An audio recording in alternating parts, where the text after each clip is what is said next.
ஒரு நல்ல பொசிஷனில் இருக்கிறீங்க. உங்கள் அளவுக்கு எனக்கு கல்வி அறிவு எனக்கு இல்லை. ஆனால் அனுபவத்தை கூட பயந்துக்கு வரேன். நான் உங்களை அட்வைஸ் பண்ணுறதுக்கு வரவே இல்லை. நல்லா அப்படின்னு சொல்கிறதுக்கு நான் வரவே இல்லை. ஆனால் என்னுடைய லைஃப்பில் நடந்த அனுபவத்தெல்லாம் சொல்கிற போது உங்களுக்கு அந்த எந்தெந்த இடத்துலலாம் வந்து அதை அப்ளை பண்ணிட்டீங்கன்னா நீங்கள் படிச்சுட்டு இருக்கிறதெல்லாம் வந்து லாங்குவேஜ் ஸ்டாட்டிஸ்டிக்ஸ் ரிப்போர்ட்டு. நான் சொல்கிறது மனுஷங்களை படிக்கிறத சொல்லிகிட்ருக்கேன். அதை உள்வாங்கிட்டிங்கன்னா உங்கள் லைஃப்பில் நீங்கள் அடுத்தது படித்து சிஏ பட்டம் வாங்கிட்டு நீங்கள் வந்து ப்ராக்டிக்கலுக்கு போய் ஒரு கம்பெனிக்கு போய் ஒரு ஆடிட் ஆஃபீஸுக்கு போய் இன்கம் டேக்ஸ்லையும் ஜிஎஸ்டி உட்காந்து பேசுகிற போது நாட்டு நடப்பில் இருக்கிற மக்களுடைய இயல்பு என்ன, நம்ம நாடு என்ன நோக்கி போயிட்டுருக்கு, இது ரெண்டையும் உணர்ந்து இது ரெண்டுக்கு நடுவில் பாலமாக இருக்கக்கூடிய பிரச்சனைக்கு தான் நீங்கள் எல்லாருமே இதை நீங்கள் உள்வாங்கிறக்காக இதை சொல்லிட்டுருக்கேன்.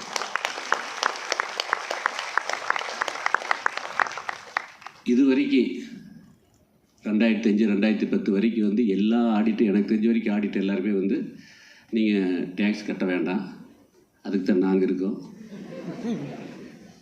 அப்படின்னு சொல்லிட்டு இருந்தது நான் பார்த்துருக்கேன்.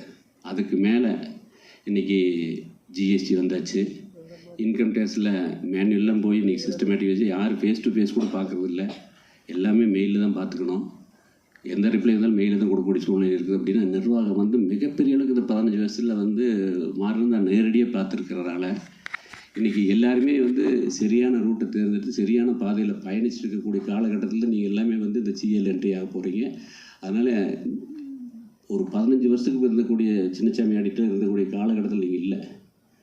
அவங்க எல்லாம் மேனுவலாக அதாவது ஆடிட்டர் இருக்கிறத விட வந்து ஆடிட்டு செல்வாக்காக இருக்கணும் ஆஃபீஸர்கிட்ட. அப்போ தான் காலம் மாட்ட முடியும்.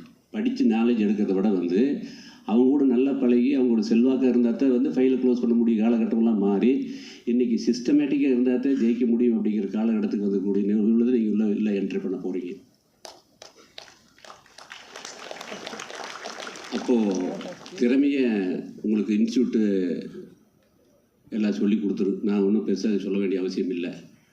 ஆனால் அந்த பொறுப்புன்னு ஒன்று இருக்குது பாரு, அதை சொல்கிறதுக்கு தான் நான் வந்திருக்கேன். அந்த பொறுப்பை என்னுடைய லைஃப்பில் நடந்த விஷயத்தெல்லாம் சொல்கிறது உங்களுக்கு உள்வாங்கிறதுக்கு வசதியாக இருக்குது.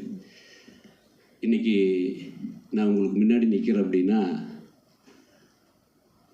எஸ்எல்சியில் ஃபஸ்ட் கிளாஸில் ஃபெயில் ஆகிட்டு அவினாசிங்கிற ஊர்லேருந்து பக்கத்தில் திருப்பூர் அப்படிங்கிற ஊருக்கு அந்த 17 வருஷம் வரைக்கும் 18 கிலோமீட்டருக்கு திருப்பூர் நான் போனதில்லை. அங்கே இருக்கிற ஃபயர் சர்வீஸுக்கு முன்னாடி ஒரு வாட்ச்மேன் செக்யூரிட்டி நிற்பார். அவரை போலீஸ்காரன் பார்த்து பயந்துட்டு டபுள் சைக்கிள் போனால் இறங்கி தள்ளிட்டு போய் அதை தாண்டி ஏறிட்டு கூட பக்கத்தில் தான் நான் இருந்துட்டு இருந்தேன். போலீஸுக்கும் செக்யூரிட்டிக்குமே வித்தியாசம் தெரியாத கண்டிஷன் எனக்கு 17 வயசு